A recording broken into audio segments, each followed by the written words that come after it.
el partido, es la única.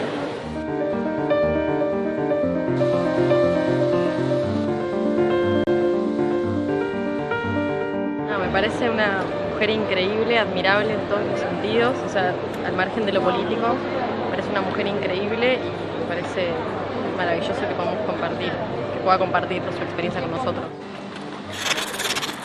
Mar del Plata, Santiago del Estero, Córdoba, Mendoza, Misiones, Trenquelauquen, Paraná, Entre Ríos, Bahía Blanca, Rosario, Santa Rosa de la Pampa.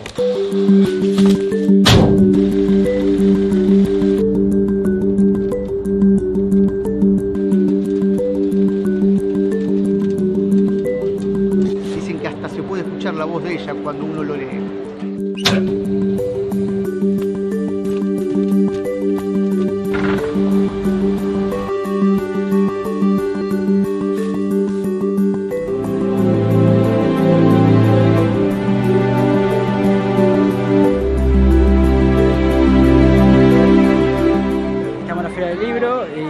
Vine a comprar varios libros, entre ellos, sinceramente, para mi mamá. Y me llevo 3 libros para mí y para mi familia. Hay un interés y una avidez en conocer esta parte de la historia que fue muchas veces tergiversada por los medios. Creo que va a ser como un buen viaje de Bondi, empezar a leerlo, volver a casa leyéndolo. ¡Qué lindo libro! Este fue un tiempo bueno, el de Cristina. Fue un tiempo muy bueno y es un tiempo que queremos recuperar. Bueno, me la voy a llevar, sinceramente por eso. Cristina, sinceramente.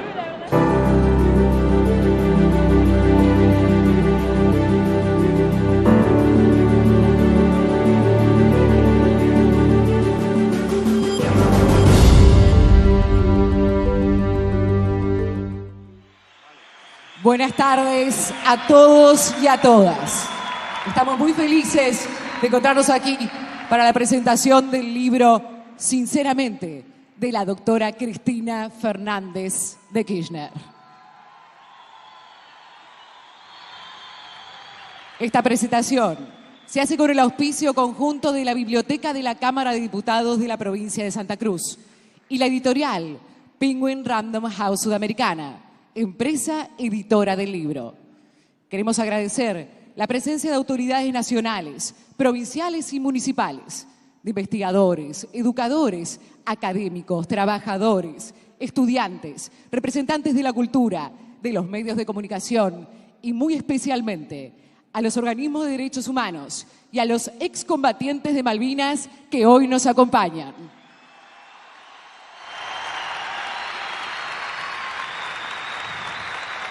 Y ahora, sin más protocolo, los dejamos junto al destacado escritor Marcelo Figueras, autor de Kamchatka, entre tantas obras importantes de nuestra literatura. Y por supuesto, junto a la autora de Sinceramente, la doctora Cristina Fernández de Kirchner.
Muy buenas tardes a todas, todes y todos. Muy felices de estar acá.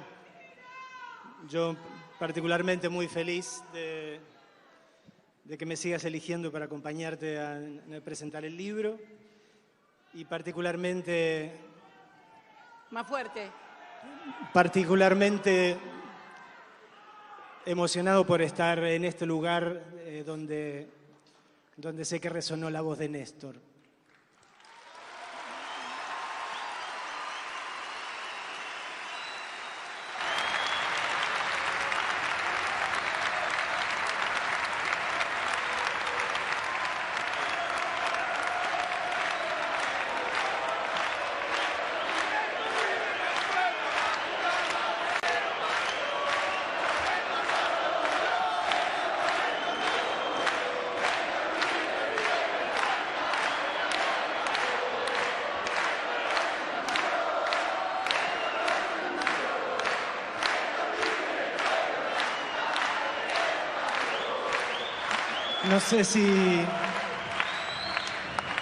No sé si ustedes lo tienen claro, pero los que venimos, para aquellos que venimos de otros rincones de la Argentina, Santa Cruz se convirtió en una parte muy especial de nuestro corazón a partir de la experiencia histórica que hemos tenido con los gobiernos de Néstor y de Cristina. Pero no solo eso, sino incluso ahora, digo, hace un par de días, justo antes de venir por acá, hablaba con Horacio Berbisky y con Ariel Ijalad, que me decían lo bien que estaba Santa Cruz comparativamente con el resto de las provincias argentinas.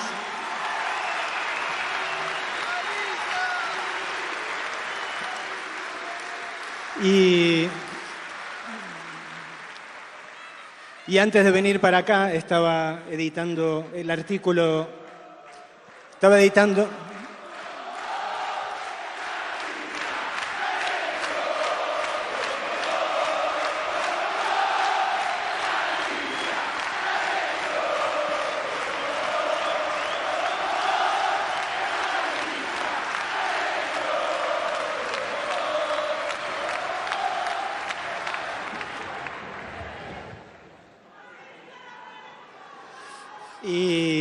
Y antes de venir para acá, estaba editando un artículo para el cohete a la Luna, escrito por una compañera, donde decía, cosa que yo no sabía, que la mitad de los ministros en Santa Cruz son mujeres, ¿no? Así es. Bueno, muchas gracias por venir otra vez. Como decía alguien por las redes hace un ratito, hoy toca Cristina en Río Gallegos, y aquí estamos para intentar presentar sinceramente. La última vez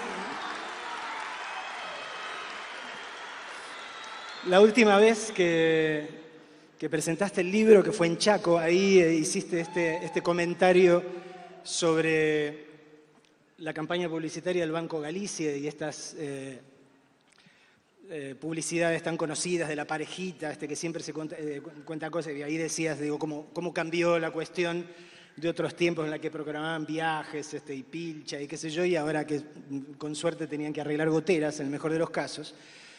Inmediatamente después de eso, cuando nos fuimos de ahí, digo, por si no lo saben, y estábamos esperando el avión, apareció un tuit de la nueva actriz, porque la primera chica era Paola Barrientos, que es compañera, y esta chica que se ve que escuchó esto, mandó un tuit, se llama Melissa Hermida, y ella puso: hola CFK Argentina, soy la chica nueva del Galicia, y también soy compañera. ¿Cómo podría no serlo?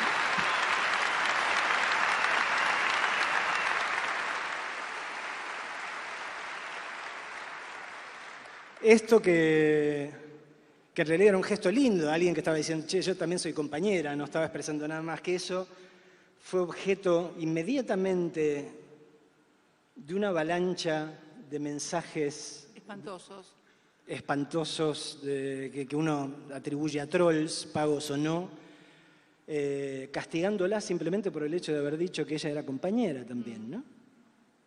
Mira, bueno...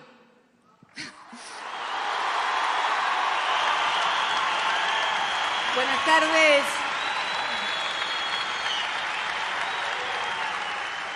Buenas tardes a todos y a todas. Hola Río Gallegos. Hola Santa Cruz.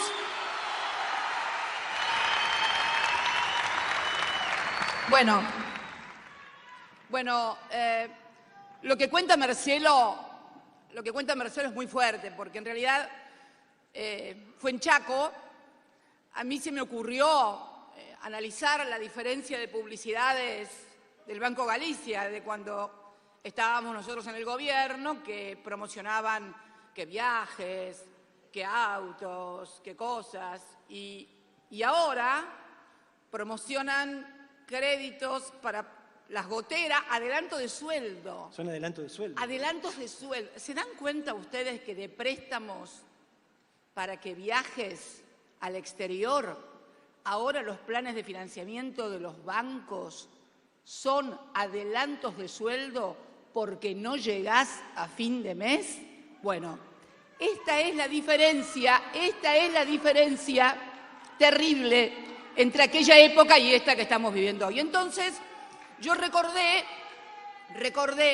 en Chaco que para que la gente tuviera una noción de qué publicidad ya estaba haciendo referencia, que la anterior chica, actriz de las publicidades, que era compañera, y digo, Paola Barrientos, que era compañera, y la piba esta, Melissa Hermida, estoy en el aeropuerto sentada esperando que Marcelo, y se acerca Marcelo y me dice, ¿viste que tuiteó la chica de la nueva, que ella también es compañera? Ay, qué lindo, me pareció muy cálido, me pareció piola, me pareció, a ver, ¿por qué alguien no puede decir en las redes lo que piensa, lo que cree?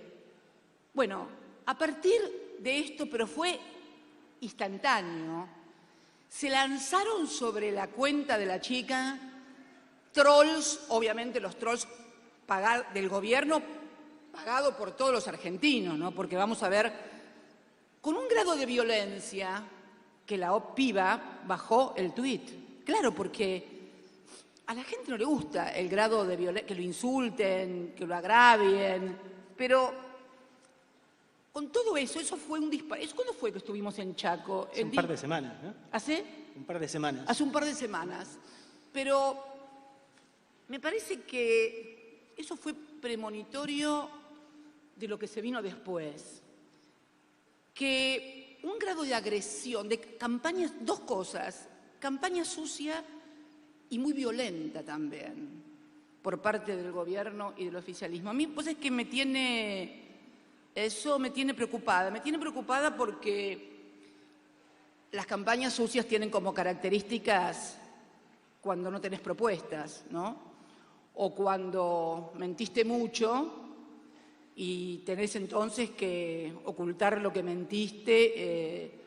Y lo otro, lo violento, porque cuando vos empezás con los prejuicios, los jóvenes de esa agrupación son narcotraficantes, los otros son comunistas y marxistas, o sea, genera prejuicio, y el prejuicio siempre en la historia de la humanidad ha generado violencia sobre las personas que se ejercen esos prejuicios. Entonces, creo que, ¿por qué? Porque yo siempre me pregunto el porqué de las cosas. Las cosas no son casualidad, son muchas veces objetos de planificación, ¿no? Y digo, claro, enfrentamos una nueva campaña en la cual ya no pueden hacer promesas, que yo ahí tengo una diferencia, viste que varios dicen que no cumplieron las promesas. Yo hago una diferencia entre promesas y mentiras en una campaña electoral. Son dos cosas diferentes. Tengo experiencia de campañas electorales desde muy joven. La primera vez que voté fue en el 73, así que recuerdo de aquella campaña adelante todas. Pero, por ejemplo, para que se entienda lo que quiero decir, la campaña del 83, con el advenimiento de la democracia, por ejemplo.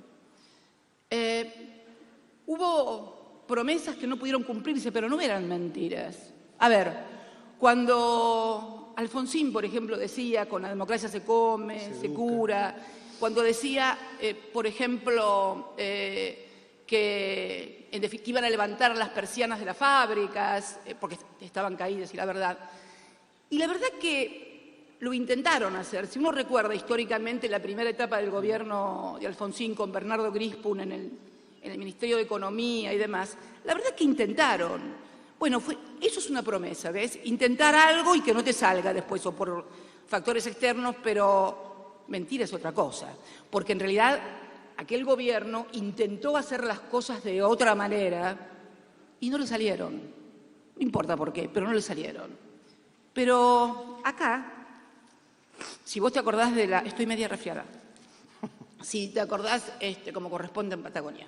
Si te acordás lo que fueron las promesas, ningún trabajador va a pagar impuesto a las ganancias.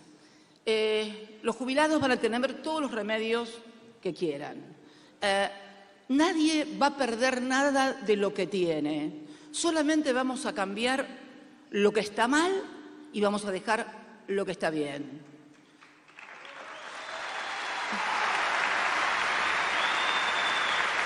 Ahora, resulta ser que nunca intentaron hacer eso. Siempre hicieron, no es que no lo intentaron o les salió mal, hicieron lo contrario. Hicieron lo contrario. No solamente que pagan si pagaban 1 millón de trabajadores antes impuesto a las ganancias, ahora pagan más de 2 millones. No solamente te sacaron las cosas buenas y te dejaron las malas. Los remedios brillan por su ausencia, pero lo hicieron desde el primer día. O sea, eso no son promesas, eso son mentiras, que son dos cosas diferentes. Una cosa son las promesas y otra cosa son las mentiras. Y yo creo que todo eso ha generado esta campaña sucia, violenta, de atacar, porque no hay propuestas y porque hay una natural y lógica, por otra parte, confrontación entre lo que se dijo y lo que pasó y esta realidad que enfrentamos hoy los argentinos. Yo creo que ahí me parece que radica una de las razones, la falta de propuestas y la tragedia económica y social que vive el país. No, si vos lo pensás racionalmente, no es que esté justificando nada, por favor, pero si vos lo pensás racionalmente, ¿qué otra cosa que campaña sucia y violencia pueden hacer? ¿Qué pueden decir? ¿Qué pueden ofrecer? ¿Qué pueden mostrar? Nada. Lo que pasa es que igual debería haber algún tipo de límite, porque una cosa es trabajar sobre el prejuicio o ser víctima de los propios prejuicios, como alguien que lo acusó a Axel de tener una mirada marxista, como si el marxismo fuese un problema oftalmológico, sí, claro. ¿No? Digo. Bueno, eso es muy antiguo. Esos son los más antiguos, esos son los más prehistóricos. Pero hace muy pocos días hubo un periodista que, hablando de un problema gremial en el que estaba metido el líder del gremio de los bancarios, como solución trajo como ejemplo lo que se habían hecho, lo que se hizo en los Estados Unidos con Jimmy Hoffa, con un gremialista que era corrupto, pero lo desaparecieron. Entonces, eso ya no es ser víctima del prejuicio o tener una ideología distinta. Eso es estar proponiendo la violencia como camino, ¿no? Son violentos. Hay violencia, son violentos y generan violencia verbal con las palabras y demás. Pero además, esto de la mentira es impresionante. Yo no sé si en las últimas horas antes de venir para acá circuló un video, no sé si lo vieron, en Córdoba, Macri, que le ponen un cuarteto del hijo de Rodrigo Bueno. Yo no sé quién se lo puso, la verdad, pero cuando se dan cuenta que el cuartetazo que está diciendo mentiroso, engañarte, no te correo más, el tipo, y se va del escenario. Es la asunción, dijeran los psicólogos, de lo que... es la asunción, dijeran los psicólogos. Sí, impresionante, hay que verlo, porque en algún momento el subconsciente te traiciona, ¿viste? Y bueno, y aflora. No, pero hay que verlo porque son unos minutitos imperdibles. Primero que es imperdible la letra del cuarteto porque parece hecha para ellos. Y segundo, que cuando se da, es el único que se da cuenta. Eso sí, es inteligente más que los que están con él, porque fue el único que se dio cuenta. Los otros seguían bailando y él se fue. Pero bueno, nada, está bueno eso. Pero ya que estamos hablando de mentiras, hubo quien dijo que estabas escondida. Piedra libre para Cristina. Ahora cuenta Horacio. Yo ya, a ver, si se trata de campaña sucia, de violencia, creo que estoy en el podio del objeto de violencia y de campaña sucia más formidable de la que se conozca y se tenga en memoria. Así que ya, a mí me preocupa más que nada la situación de los otros, del otro. La mía ya está, no importa, no, me tiene sin cuidado además. Eso me parece que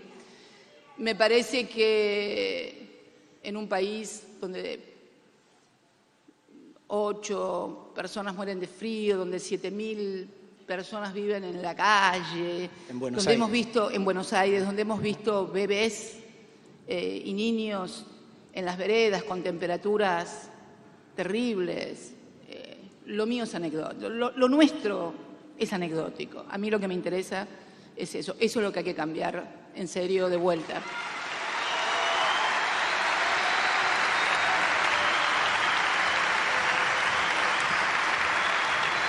Hace muy pocos días, fue el 9 de julio, el Día de la Independencia, y hubo, además de una represión en el obelisco que terminó con 2 personas presas que habían ido a buscar un plato de sopa, hubo un desfile militar, y de fuerzas de seguridad y afines, del cual participó Aldo Rico, que bueno, por lo menos formalmente es un excombatiente de Malvinas y tenía una razón para estar ahí. Lo que a mí me resulta inexplicable, y no sé qué pensás vos, es el intento de justificación del ministro de Defensa, Oscar Aguad, diciendo que, bueno, aquellas azonadas durante Alfonsín eran un hecho chiquito. Yo cuando vi primero que hablaba de un hecho chiquito pensé que estaba hablando de otra cosa, pero no, estaba hablando de las azonadas de Semana Santa, ¿no? Como si hubiesen sido un golpecito de Estado. Impresionante, eso me impresionó mucho porque además, por esas cosas de la vida, nos tocó estar, me tocó estar en Buenos Aires estaba en Buenos Aires en Semana Santa, justo. Así que vi las movilizaciones, me acuerdo cuando se decidió ir a la Plaza de Mayo, yo estaba allá y pasábamos por un local partidario y cuando veo gente de la Unión Cívica Radical en Capital Federal y veo bajar gente con bombos y con cosas, digo, ¿qué pasa? ¿A dónde van? ¿Viste? Bueno, ¿de dónde vive? Me dice. Entonces, bueno, y ahí terminamos en la Plaza de Mayo. No, fueron jornadas, yo las viví por lo menos de esa manera, jornadas muy tensas, jornadas donde la dirigencia de la Renovación Peronista apoyó muy fuertemente al presidente Alfonsín y a la democracia más que al presidente Alfonsín realmente. Y fueron hechos que pusieron en zozobra, ¿no? Llegó un momento en que se temía que la gente pudiera entrar en Campo de Mayo y terminara toda una inmensa tragedia. Pues es que a mí me cuesta, yo leí las declaraciones del ministro, lo escuché después, y la verdad que me cuesta un montón, ¿no? Poder entender determinadas cosas. Puedo entender a alguien que sea antiperonista, puedo entender que no nos quiera a nosotros, que tenga una visión sesgada de la historia, pero es su partido el que sufrió eso en el gobierno, su propio partido el que sufrió eso en el gobierno. Bueno, pero ya ves. Bueno, dejemos de hablar un poco de ahora del presente y vayamos un poco al libro, ¿no? Digo, el libro habla de esto tiene que ver también con el libro, si contamos cosas del libro. Todo tiene que ver con el libro, todo tiene que ver con todo, como digo yo. Ahí en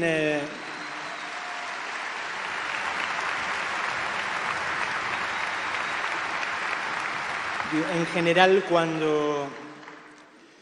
cuando los asociamos a ustedes, a Santa Cruz, tendemos a pensar en la parte en la que ya conocimos inevitablemente a partir de los medios, eso, cuando vos eras diputada, cuando Néstor ya era gobernador, etcétera, etcétera. Pero el libro nos ayuda a ponernos en contacto con una parte de la historia que no teníamos tan clara, ¿no? El hecho de que hayan venido a Santa Cruz de La Plata, donde estaban estudiando y donde Néstor se estaba recibiendo y vos todavía no te habías recibido, básicamente con una mano atrás y otra adelante, escapando de ese país anormal que estaba amaneciendo en el 76, ¿no? Es increíble, sí. La verdad que, bueno, mi vida la de mis hijos, la de mi familia, la de Néstor, están indisolublemente ligados. Yo nací en La Plata y me enamoré de él. Bueno, nos vinimos para acá.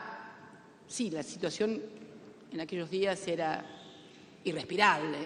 No solamente en La Plata, en todo el país, pero en los centros urbanos con mucha actividad política universitaria, como La Plata, como Córdoba, eran lugares, eran casi como blancos móviles los que había, ¿no? Así que nos vinimos por acá y sí, en este Río Gallegos vinimos y en un país anormal, en un país donde no había gremios, no había actividad sindical, estaban todos los gremios intervenidos, habían desaparecido comisiones de delegados en las fábricas internas completas, estaba prohibida la actividad política, no había parlamento, no había política. Se produjo la apertura de las importaciones, nos abrimos al mundo, como dicen. O sea, no había sindicalistas, no había políticos, y terminamos en Malvinas y con un endeudamiento feroz. Esto digo, ¿saben qué? Para que hagamos el ejercicio de los que nos quieren convencer que el problema son los sindicatos y la política. El problema siempre fue la economía, mis queridos compatriotas. Siempre, siempre.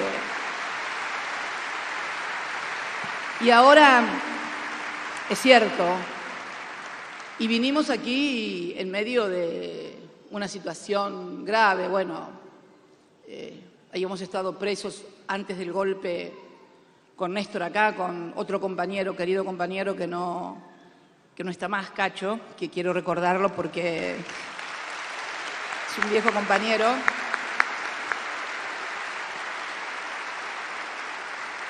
Y bueno, y vos sabés que qué notable, ¿no? Porque es cierto, nos trajo un país normal a Santa Cruz. Y en Santa Cruz comenzamos a construir con la Intendencia de Santa Cruz. Vos sabés que va a ser ahora 32 años,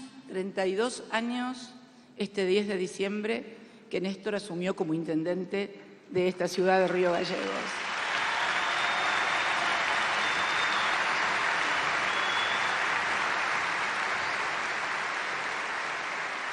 Y de acá partimos. Néstor hizo una intendencia espectacular. Gallegos era una preciosura, como había quedado con sus lucecitas.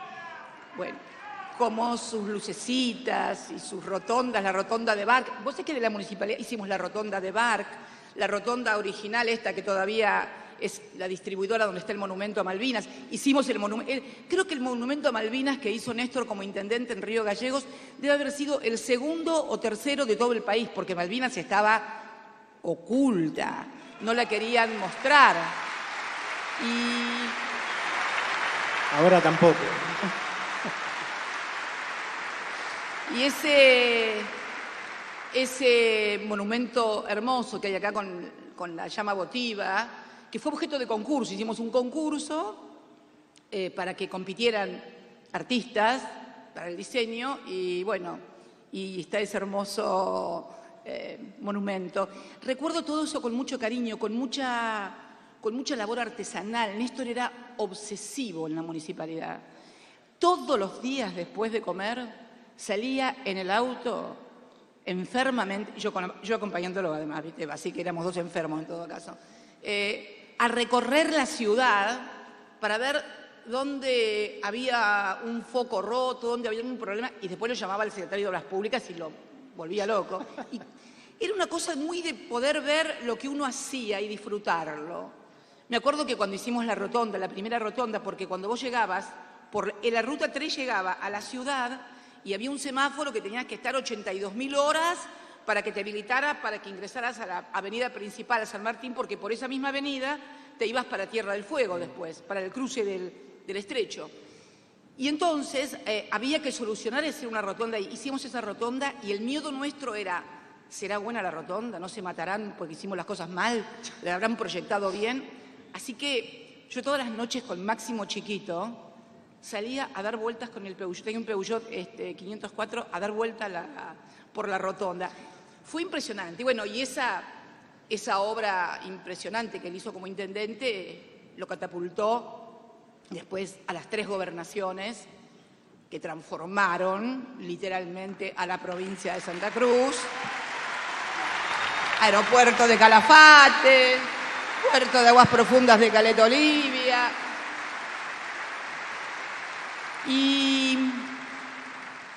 Y bueno, y lo terminaron catapultando, así como de la municipalidad para la gobernación y la gobernación para la presidencia.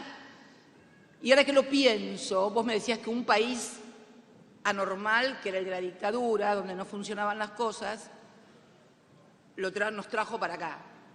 Y ahora que lo pienso, un país también anormal lo puso de presidente. Porque, a ver,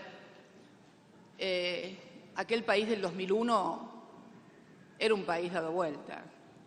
Yo lo cuento también en el libro, hay una anécdota mía del libro, donde yo peleaba mucho con él porque teníamos plazos fijos, teníamos mucha plata en plazos fijos en el año 2001. Y ya nos había pasado en el año 89, si mal no recuerdo, 89-90, el famoso Plan Bonex 89. El Plan Bonex fue un plan que se hizo cuando Herman González era ministro de Economía de Menem. En realidad lo planificó Cavallo y el que puso la cara fue Herman González, esta es la verdad, donde el Estado se quedó con toda la plata de los plazos fijos de la gente porque no había plata para devolverlos, obviamente pagaban unas tasas monumentales, no se lo devolvieron y le dieron papelitos a la gente, bonos, los Bonex 89, para que algún día lo cobraran. Y nosotros, que no teníamos necesidades económicas, guardamos esos papelitos. Cuando vino el vencimiento los cobramos y ganamos muy buena plata. Pero bueno, esto había pasado en el año 89, en medio de una crisis muy grande. Alfonsín había terminado anticipadamente su gobierno, había tenido que entregar el poder, hiperinflación del 89, brutal en la intendencia la hiperinflación. Después vino... en el 90 hubo otra hiper y terminó. Bueno, estábamos en el horno. La cuestión es que llega el año 2001. Néstor ya iba por su 3ª gobernación. Y también siempre con los plazos fijos de vuelta. Pero yo esta vez era legisladora nacional. Y yo veía en el Parlamento que, digo, esto no va a terminar bien. Están pagando tasas los bancos monumentales. ¿De dónde va a haber plata para devolver todo este dinero? Y después hubo un proyecto de ley, que fue el proyecto de ley de intangibilidad de los depósitos, en donde había una ley que te declaraba que te iban a devolver la plata. Yo digo, nadie que te va a devolver la plata te lo dice por ley, te la devuelven y punto. Entonces empecé a hinchar a Néstor, en todo el 2001 le martillé la cabeza, ¿viste? Mirá, saquemos la plata de los plazos fijos y pongámosla afuera. Acá teníamos todos los fondos de la provincia que habíamos cobrado de las regalías hidrocarburíferas colocadas en el exterior como salvaguarda para que no nos pasara lo del 89. Ahora fíjate vos, el tipo había sacado, el tipo era Néstor, el tipo había sacado la plata de la provincia afuera para tenerla a resguardo. Pero la de él la había dejado acá. Y digo, ¿pero no viste las tasas que están pagando? Me decía, y claro, pagaban unas tasas monumentales, pero no te la van a devolver. Y me dice, vos estás loca, me dice. Si no devuelven esto, se incendia el país, se cae todo, me dice. Porque él era el que sabía economía. Él, todo, bueno, dale, que bueno. Y se incendió nomás. Se incendió. Durante una semana entera le estuve diciendo, te lo dije, te lo dije, Pobre Néstor. te lo dije. Bueno, estaba, pobre, estaba muy mortificado, pero bueno. Y digo esto porque el país anormal es este país de las tasas donde conviene mucho más tener un plazo fijo que invertir para producir, para comerciar o para cualquier otra cosa. ¿Y eso cuánto dura? Eso finalmente termina... ¿Y eso cómo termina? Claro. Eso termina siempre, pero aparte en nuestra propia historia no hay que ser economista, no hay que ser un gran político para poder ver eso. Simplemente es tener memoria y no repetir los mismos errores. No hace falta ser contador, economista. Yo no soy contador ni economista, soy abogada, pero además tengo memoria histórica y veo. Entonces, digo, ese país anormal nos catapultó también a la presidencia, porque siempre decíamos que nosotros íbamos recién a poder intentar tal vez en el estaba hablando de 2001, el 2007. Esa era la fecha que Néstor tenía originalmente en su cabeza de lanzarse a la aventura presidencial, ¿no? Y bueno, fue el país anormal el que adelantó los tiempos de lo que fue, creo, sí, sin lugar a dudas, una experiencia histórica sin precedentes, porque le habían convencido a los argentinos que no se podía hacer absolutamente nada, ¿no? Si vos me decís qué diferencia hay entre aquel país y yo te diría, por ejemplo, que allá en el año 2001 gritaban que se vayan todos. ¿Por qué? Porque había habido mucha expectativa, mucha esperanza en lo que es en lo que fue la alianza, en la política. Bueno, y el fracaso era como que había fracasado lo anterior, había fracasado esto, pero vos imaginate a qué punto se manipulaba que, pese a lo que había pasado en el 2001, si vos sumás los votos de López Murphy y de Menem, habían llegado al 41 o 42. En cambio, en esta etapa, después de 12 años y medio de gestión, donde probamos, porque probamos que se podía estar sin el Fondo Monetario Internacional monitoreando la economía, porque pagamos además, le pagamos al fondo uno arriba del otro. Y era deuda que no habíamos tomado nosotros. Vos sabés que nosotros pagamos toda la deuda que nunca habíamos contraído, inclusive cuando reestructuramos la deuda con la quita, que también fue una quita histórica porque nunca nadie había reestructurado la deuda con una quita de las características que logró Néstor. Realmente te das cuenta de que cómo le meten cosas en la cabeza. ¿Y cuál es la diferencia? En aquel momento yo estoy segura que nadie creía que se podía hacer algo sin el fondo o que se podía reestructurar con quita y demás. Y la ventaja es que hoy hay una porción muy importante ya de la población que sabe que ese país es posible y que pugna, en definitiva, por persuadir a los que todavía, porque les enferman de odio la cabeza, porque los ponen violentos, piensan que es bueno seguir perdiendo el trabajo, que es bueno no llegar a fin de mes, que con tal de que no esté fulanito o menganita, o que no estén los peronistas o los kirchneristas. Yo digo, basta con todo esto. A ver, si no te gusta la política, por lo menos pensá en tus hijos. Yo quiero que mis hijos y mis nietos se queden a vivir en la República Argentina y que este sea el futuro.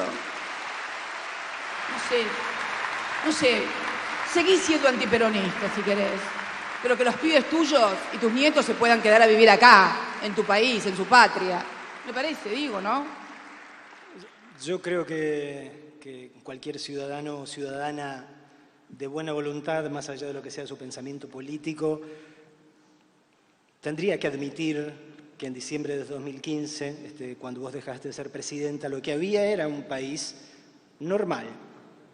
Normal en el sentido de que era predecible, normal en el sentido de que no vivías todos los días pensando que podías perder el laburo. Claro, pero además, Marcelo, una cosa, era normal. Normal no quiere decir no tener problemas. O sea, es más, yo diría que no tener problemas en la vida es anormal. O sea, no se puede vivir, salvo que seas, no sé, un multimillonario, y así todo siendo un multimillonario, te enfermás, no sos feliz en el amor. Todos tienen problemas. Y había problemas, claro que había problemas, pero los problemas que había, estos que dijeron que los solucionaban de lo más fácil, los agravaron exponencialmente. Entonces, esto yo creo que si cada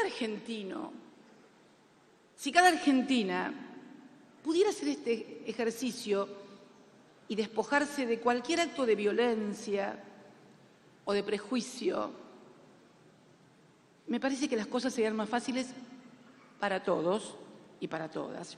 Creo, sinceramente, porque después de haber sido presidenta en 2 oportunidades y haberlo acompañado a él desde esta intendencia, desde las 3 gobernaciones, acompañarlo cuando el país se nos caía a pedazos, ya por el 2003, cuando todos reclamaban porque las necesidades eran muy grandes.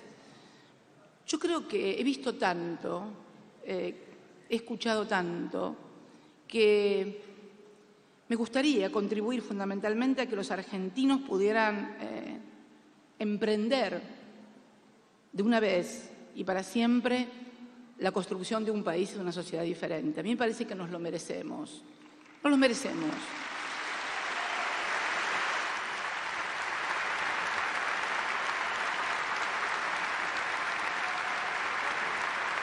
Lo que pasa es que para que eso ocurra, para que eso pase, hay que tener muy claro que no podemos normalizar o aceptar determinado tipo de hechos o de conductas como si fuesen normales o como si fuesen una cosa cotidiana, ¿no? Al año y poquitos meses de que vos dejaste la presidencia, en abril del 2017, vos viniste acá con tu nieta y con Florencia, sí.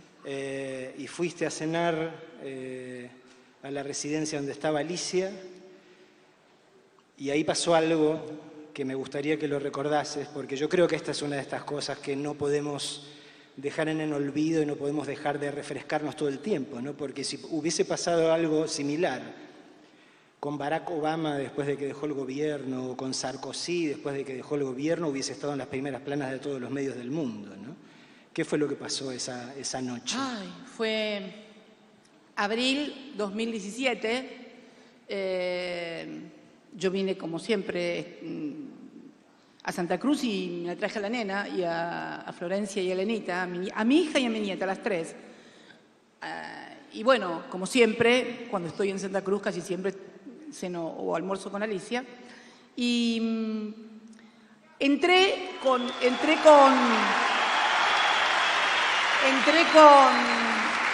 la nena. Le digo, vamos a comer a lo de Alicia Florencia. No, me dice, vienen las chicas, venían unas pibas, amigas de ellas de acá.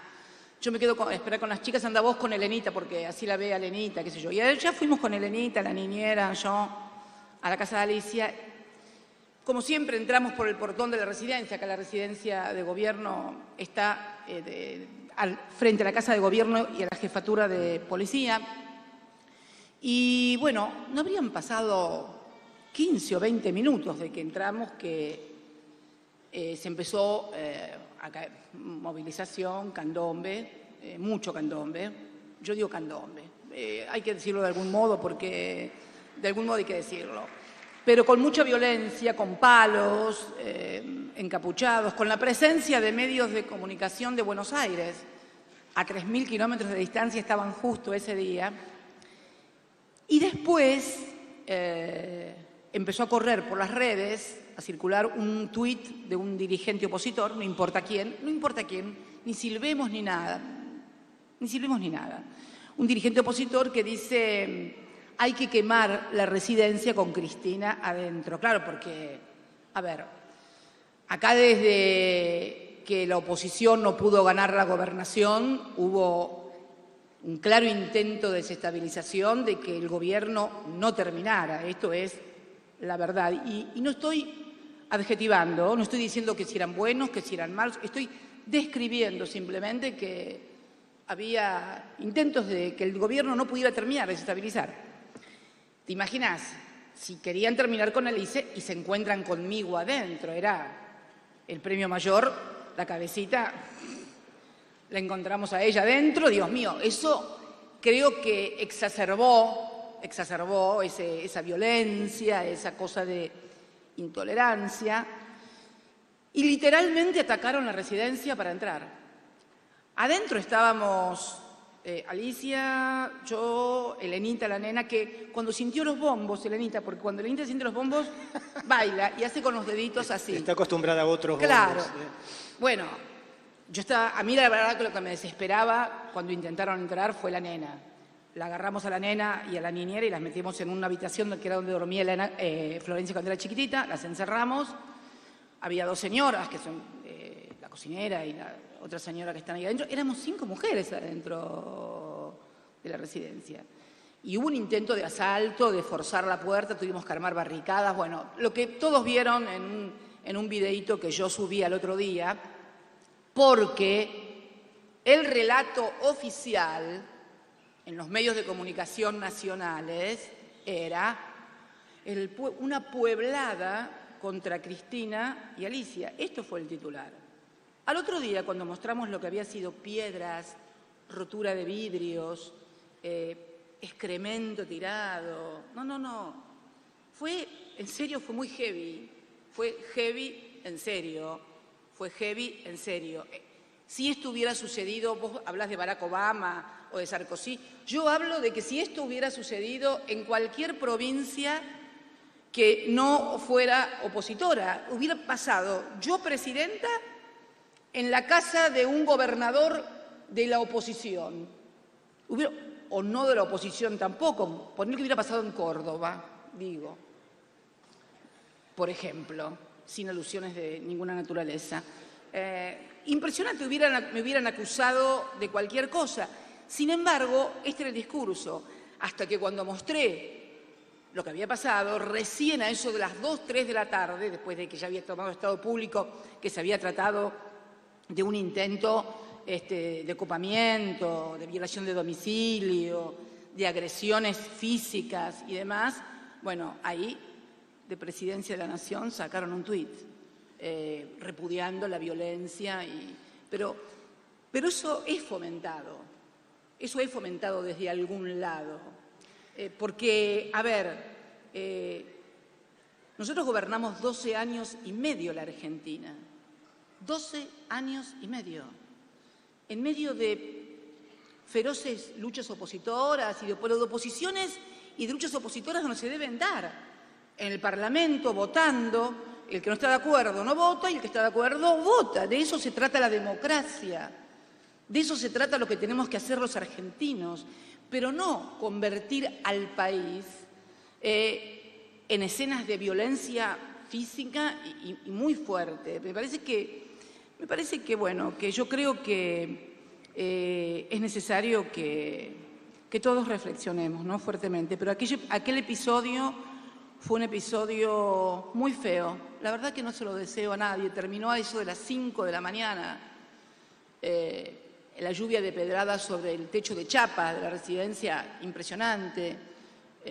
Y por suerte las autoridades provinciales tuvieron un manejo muy prudente y muy serio y no tuvimos que lamentar ninguna desgracia, porque te imaginas que en un momento dado, cuando se produce el intento de ingresar a la residencia, la policía podría haber cargado, estaba la gobernadora adentro, estaba una expresidenta adentro, pero bueno, Dios estuvo, Dios y el más a lo mejor nos cuidó, qué sé yo.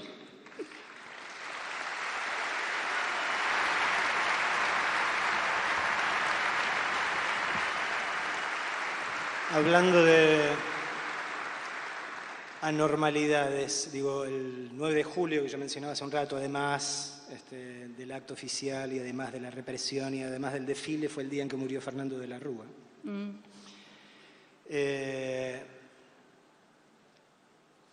A quien vos mencionás al pasar en el libro, en un pasaje de la página del 59-60, donde decís, había habido un presidente, Fernando de la Rúa, que se fue tranquilo a su casa después de tener 30 muertos en la Plaza de Mayo con mega canje, blindaje y sobornos en el Senado incluidos.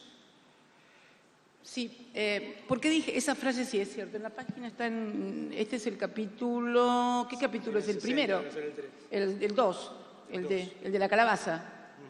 Esa es la calabaza esa, sí. Sí, ¿por qué lo menciono? Porque es cierto que a los que después sufren las consecuencias de haber puesto en marcha un proyecto político, no son los que, a ver, convengamos que un país con el megacanje que hubo, el blindaje primero y el megacanje que dejó una deuda, incrementó en 40.000 millones de dólares la deuda externa. Y lo que es más terrible, lo que yo digo ahí, 30 muertos en la Plaza de Mayo. 30 muertos en la Plaza de Mayo. Y bueno, y yo no era que quisiera que le pasara nada, es una persona que no está y todo, pero me refiero para hacer la comparación, simplemente, sin adjetivaciones ni nada, de cómo te va cuando defendés los derechos del país y del pueblo, cuando te negás a pagar una deuda usuraria porque a un 7%, porque le has pagado a un 93% de los acreedores algo. ¿Cómo te va cuando le decís al Fondo Monetario, no, gracias, no los necesitamos, no queremos que nos presten plata porque nosotros queremos tener autonomía razonable en la toma de decisiones por parte del Estado, cuando redistribuís el ingreso, cuando permitís que el 93 o un poco más de los jubilados y pensionados puedan tener cosas dignas, no que se vivan como reyes ni la vida solucionada, pero sí cuestiones de dignidad, los remedios, qué sé yo, los remedios, mirá, los remedios. Entonces, y cuando esa plata era destinada a otras cosas, a través de las AFJP y además las AFJP y además YPF, donde recuperás también autonomía en materia energética, que es fundamental para cualquier proyecto económico. Y bueno, cuando haces esas cosas, te pasan las cosas que me pasan a mí. Yo estoy absolutamente convencida. Y te pueden pasar cosas como el megacanje, como la devaluación o como 30 muertos y no pasarte nada, bueno, y no pasarte nada me refiero en términos de que te persigan o esas cosas. Creo que es un poco la historia de la Argentina y de la región. Yo lo decía el otro día cuando me comentabas en Chaco la Carta de San Martín. Y por favor, ya veo que mañana dicen, se comparó con San Martín. No, por favor no. Por favor no. Que Bolívar en el exilio, San Martín, O'Higgins, en fin, Artigas, en fin. Es duro, es muy duro, pero vale la pena, te vuelvo a repetir lo que siempre digo. Entre la tapa de los diarios y la historia, Cristina prefiere la historia, sin lugar a dudas.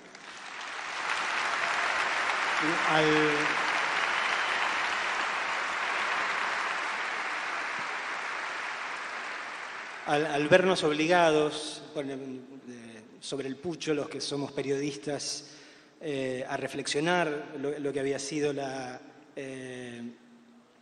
presidencia de la Rúa, y uno empezar a apilar una serie de rasgos, se generó esta cosa rara porque a uno le daba la sensación de que no sabía si estaba hablando del gobierno de la Rúa o si estaba hablando del gobierno actual, ¿no? Digo, porque cuando estás hablando de vuelta del FMI, endeudamiento feroz, corrupción y violencia represiva.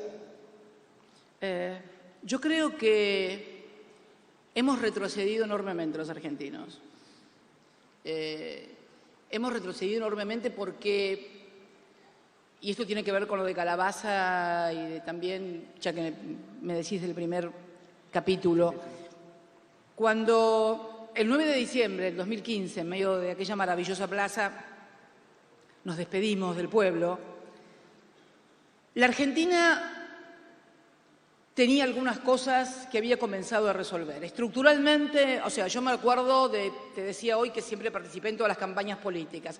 Desde el 83, con el advenimiento de la democracia, el tema de la deuda como un limitante estructural al crecimiento, al desarrollo del país, a la inclusión social, era una constante.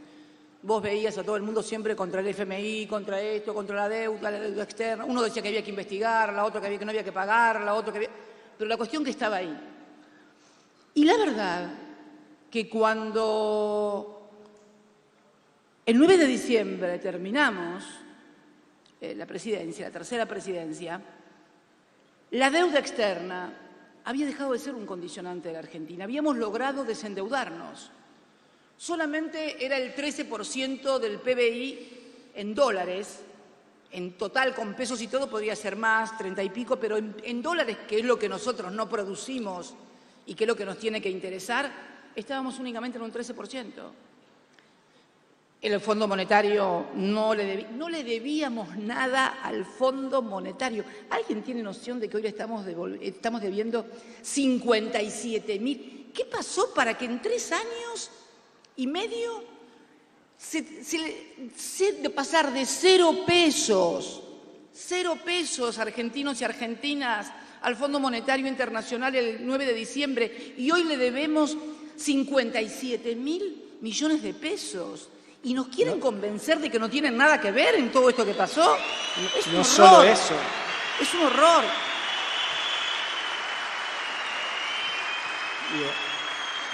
No solo debemos 57.000 millones de dólares. ¿Alguien vio un dólar de esos? No. ¿Alguien está en algún lado, está en alguna obra? Fuga, no, porque además, otra cosa, el tema es eso y la desocupación. Cuando terminamos nosotros estábamos, si mal no recuerdo, 5.9 de desocupación. Sí, fue la marca de desocupación más baja de las últimas décadas. O sea, el desempleo, que también, acordate en el 2001, acordate durante la convertibilidad, habíamos terminado con el desempleo y con el tema de la deuda. Y hoy estamos de vuelta con lo mismo. ¿Teníamos inflación? Sí. Teníamos inflación, había puja distributiva, había aumento de... Pero no era este aumento de precios. La gente podía ir al supermercado. Hoy la gente tiene miedo de ir al supermercado. No va más al supermercado porque este es el problema que tenemos. Entonces, digo, ¿qué fue lo que pasó en 3 años y medio? Viste que ahora se venden churros por unidad y se venden los cabitos de la pizza. Sí, un horror, pero eso lo vi el otro día, eso. Bueno, no voy a decir el nombre del supermercado, pero yo me acuerdo el tema de las alitas de pollo, las patitas, qué sé yo, no sé qué eran, unas cositas que habían... Bueno, yo no fui.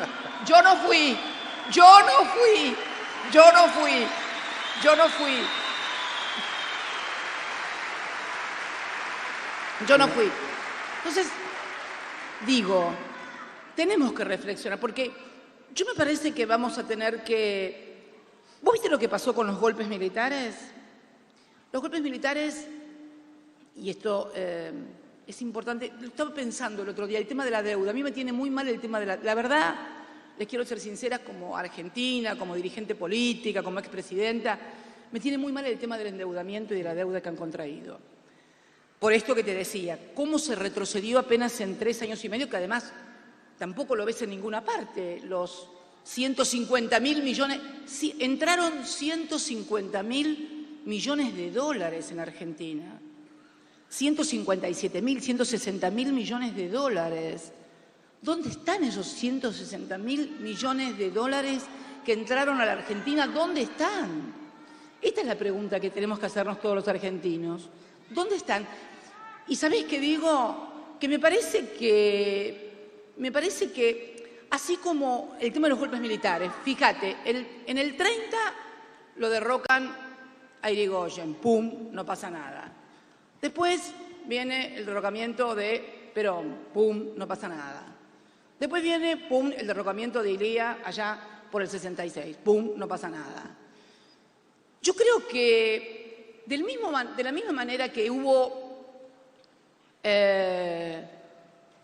una decisión de la sociedad, y en esto hay que reconocerle al alfonsinismo el juicio a las juntas, cuando la CONADEP, cuando se puso un punto final para que nunca más hubiera golpes militares en la Argentina. Nosotros vamos a tener que ver qué pasó en estos 3 años y medio con estos 157.000 millones de dólares, porque no puede ser que nos quieran de vuelta. Y fíjate vos, que no estoy diciendo, como dice esa izquierda que no tiene posibilidades de llegar al gobierno, no vamos a pagar nada, que esto y que lo otro. No. O hay que pagar todo sin mirar ni nada. No, me parece que nosotros tenemos que ponerle un punto final, un corte a esto que vienen a endeudar. Desde que vino el Fondo Monetario Internacional en el año 1957, la Argentina tiene golpes recurrentes de mercado, se endeuda, paga, golpe, inflación, se endeuda, paga, y los que pagan son siempre los mismos, y los que se la llevan también son siempre los mismos. Entonces, creo que hay que ver eso, pero digo, no para no pagar,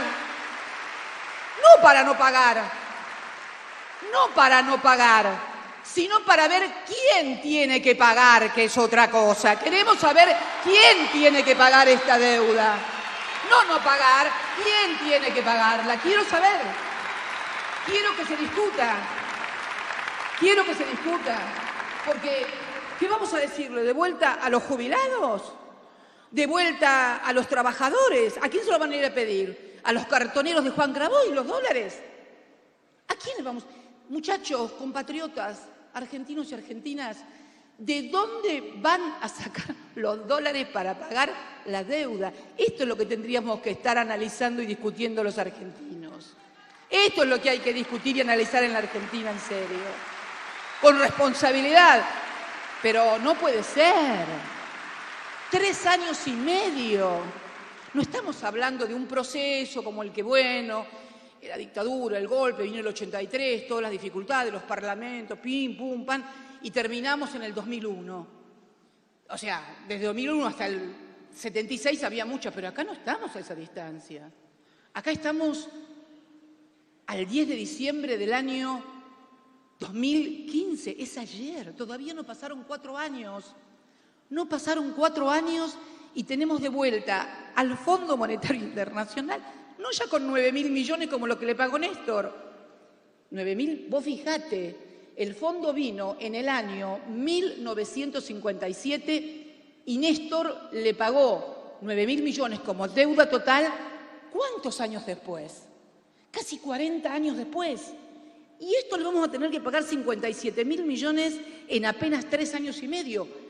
El fondo lo dio la guita, eso nadie lo puede negar, porque la guita entró. Bueno, yo quiero saber quién se la llevó, porque yo quiero pedirle a ese que la pague en todo caso. ¿Por qué la va a pagar otro?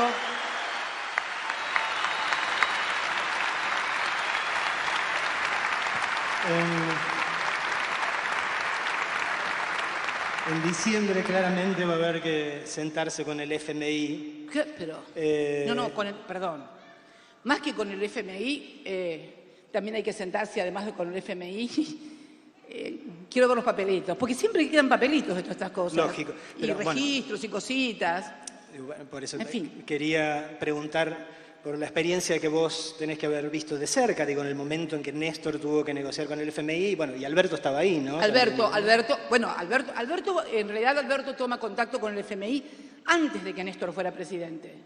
Alberto los conoce antes de que Néstor fuera presidente. Cuando Néstor es candidato a presidente en las elecciones del 2003, el fondo, como siempre, viene para avalar con todos los candidatos. Néstor le dijo, no, yo no voy, anda vos, Alberto, y lo mandó Alberto. O sea que Alberto los conoce no solamente desde el momento cuando ya eran gobierno y él era jefe de gabinete, que se renegoció la deuda, sino que él ya los conoce de antes de cuando fue. Y le dijo en ese momento, le transmitió el mensaje que le mandó Néstor, de decir que nosotros para pagar teníamos que crecer primero. Este fue el eje fundamental que Alberto le dijo a los del fondo en el 2003. Esto fue lo fundamental.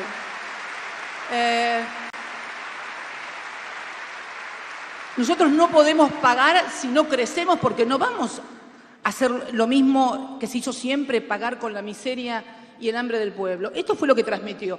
Y además lo que Néstor se encargó de transmitir al mundo cuando habló por primera vez en Naciones Unidas en septiembre del año 2003, también dijo en esa oportunidad: los muertos no pagan las deudas, déjennos crecer para poder pagar. Y después renegoció con la quita, con los tenedores privados, que hizo la quita, y al fondo le pagó entero, porque no hay quita con el fondo, pero a ver, no nos olvidemos además que en este caso puntual del fondo y de estos préstamos de 57.000 millones de dólares, el fondo le permitió hacer cosas al gobierno que están prohibidas por la propia Carta Orgánica del Fondo Monetario Internacional. Ojo, ¿por qué digo esto? Y acá mi concepción de abogada, ¿no? El Fondo Monetario Internacional se rige es un organismo multilateral. Nosotros formamos parte del Fondo Monetario Internacional como país, como nación, y por lo tanto estamos sujetos a las reglas que rigen el fondo, el propio fondo, todos los países. Bueno, el fondo violó las disposiciones de su propia Carta Orgánica, lo que rige, y le permitió hacer el tema de la fuga de dólares que se está produciendo.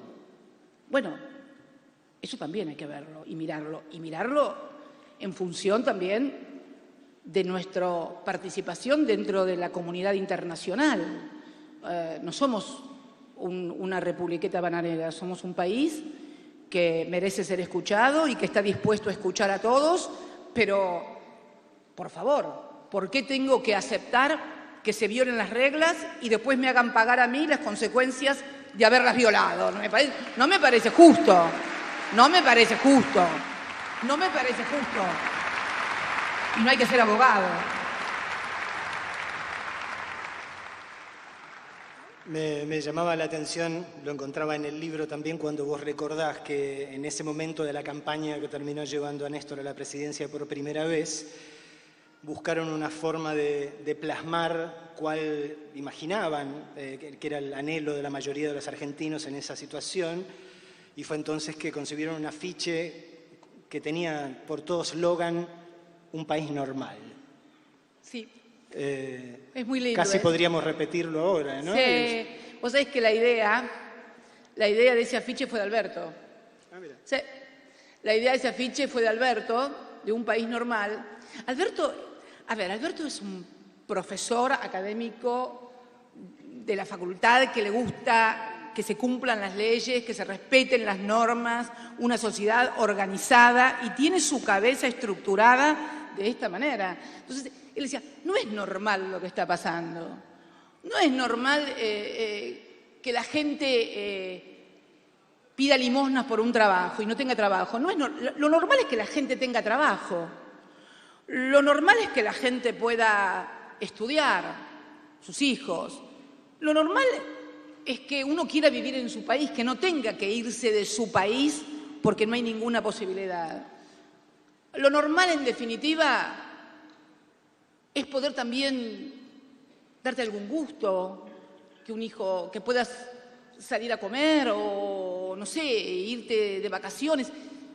Lo que uno ha vivido, en definitiva. Y entonces él acuñó aquella frase de un país normal, porque él decía, él había trabado una gran amistad con Néstor, y además él conocía todo, cómo manejaba la provincia, cómo se administraba, lo que había hecho, y entonces él se lanzó de lleno a la campaña presidencial de Néstor, porque estaba convencido, Alberto, que Néstor era el tipo que la Argentina necesitaba para un país normal.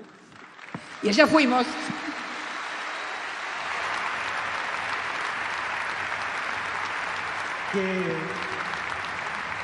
Qué lejos estamos de esa normalidad en un país en el cual hay ciertos empresarios que quieren imponer la nueva normalidad de poder rajarte cuando quieran, como quieran y sin ni siquiera darte una explicación, ¿no? Vos sabés que Este es el problema. El problema es cuando se cree que... Vos sabés que yo creo que en el fondo no son buenos capitalistas. Porque los buenos capitalistas, los empresarios capitalistas en serio, quieren que la gente gane bien y tenga trabajo porque si no, ¿quién corno le compra las cosas de ellos? Yo digo, estos se dicen capitalistas y nadie puede consumir nada. Y nadie puede viajar. Y no te podés comprar ropa. Y no te podés comprar las cosas que querés en el supermercado. ¿Qué clase de capitalistas son estos? Yo soy mucho más capitalista que conmigo. Había capitalismo en Argentina. No me jodan más por eso del capitalismo. Que no me jodan más por lo del capitalismo. Por favor, conmigo había capitalismo.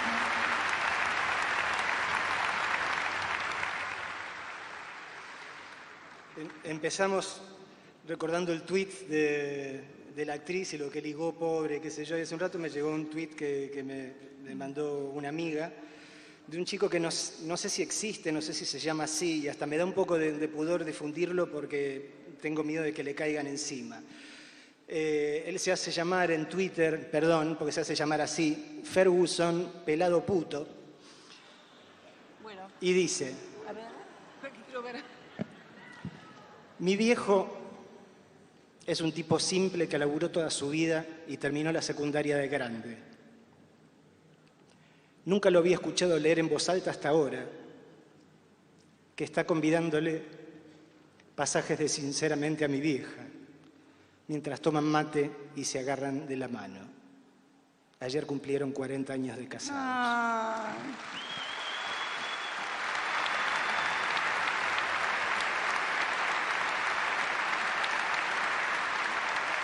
¿Ves? Estas son las cosas que me hacen pensar qué lindo que es haber hecho todo lo que hicimos, con equivocaciones, con aciertos. Para terminar, yo tengo otra, pero esta es cierta porque además absolutamente, esa por ahí le van al pibe, ¿viste? No, es un Cuando venía, me vine, hablando de eso, antes que me olvide. Aerolíneas Argentinas. Me dicen que cambiaron de vuelta los horarios y resulta ser que un río galleguense para viajar a Buenos Aires, por salud, tiene que salir a las 2:40, yo me voy a las 2:40, o a las 3:50. Vivimos en la Patagonia en pleno invierno. Tengan un poco de piedad por todos los patagónicos y hagan horarios razonables, por favor. Razonables. Razonables. Es una locura. Es una locura. Es una locura. ¿Saben lo que es salir si tenés que viajar con un chico por cuestiones de salud a Buenos Aires? ¿Vos sabés lo que es sacar a un pibe, a un bebé, a un chico de 2, 3 años, a las 3 de la mañana con 6, 7, 10 grados bajo cero y no tenés ningún otro? Por favor, yo entiendo. Porque no tenemos calefaccionadas las veredas, por favor. Tenemos que, ojo, que no tenemos calefaccionadas las veredas.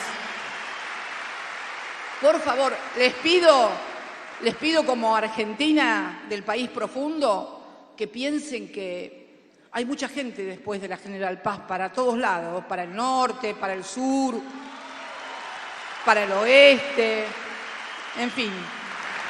Pero para terminar y un poco con esto, venía en el vuelo, porque ahí me acordé, ¿viste? Venía en el vuelo y viene el muchacho, uno de los muchachos de la tripulación, y me dice, hay una chica ahí atrás que quiere que cumple años y que le firme el libro. Bueno, le digo yo, paso. Entonces viene la piba, chica joven, Dolores. No sé si estará acá hoy.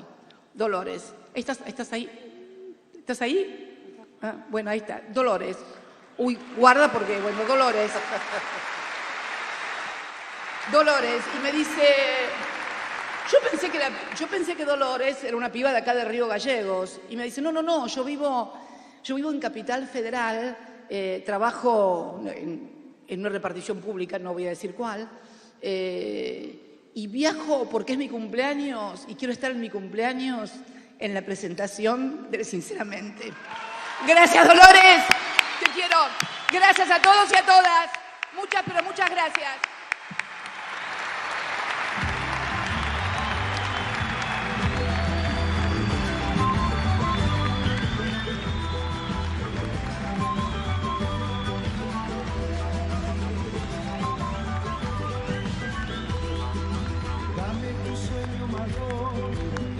Sagrada del sol, dame tu luna de sal, Pachamama, dame la fuerza para dar lo que jamás se me dio, déjame tu bendición, Pachamama, besa mis pies al andar, bajo la nube del sol, recibe mi corazón, Pachamama, besa mis pies al andar, bajo la nube del sol, recibe mi corazón, Pachamama.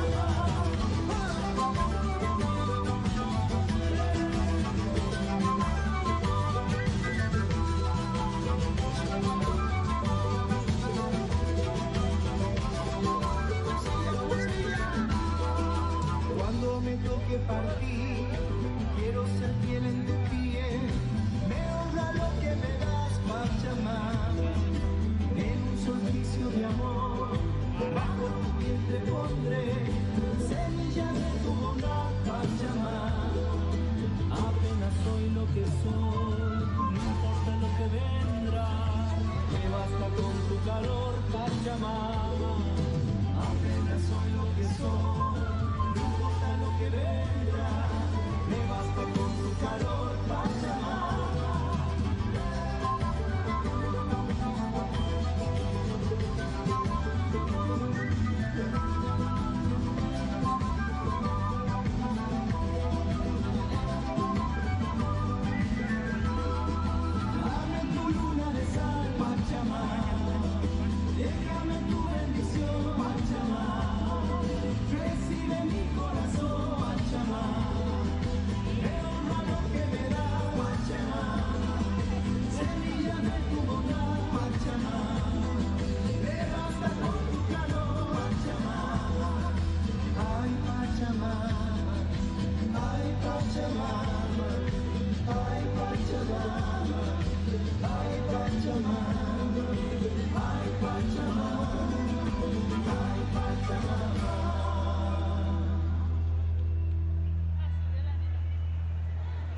Hay que salir a pelear, hay que salir a luchar, hay que volver a encontrar todas las cosas divinas, defender el lugar. Tienes que hacerte valer, no sos un trapo de piso. Hoy elegís un país, puedes cambiar este gris, ahora no lo haces más. Es un momento, mi amor, es un momento crucial.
agradable.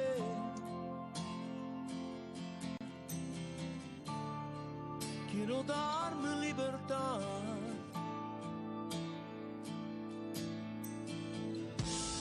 Ya no quiero dar lo que no tiene sentido.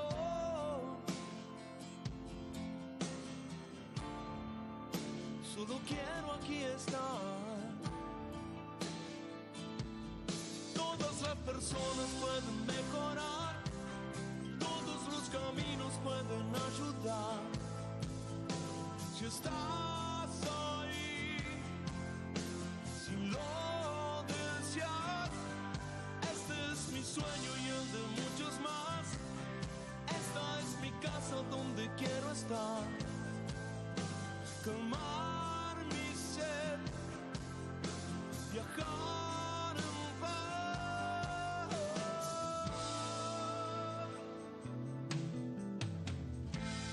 Necesito darme un espacio en el tiempo.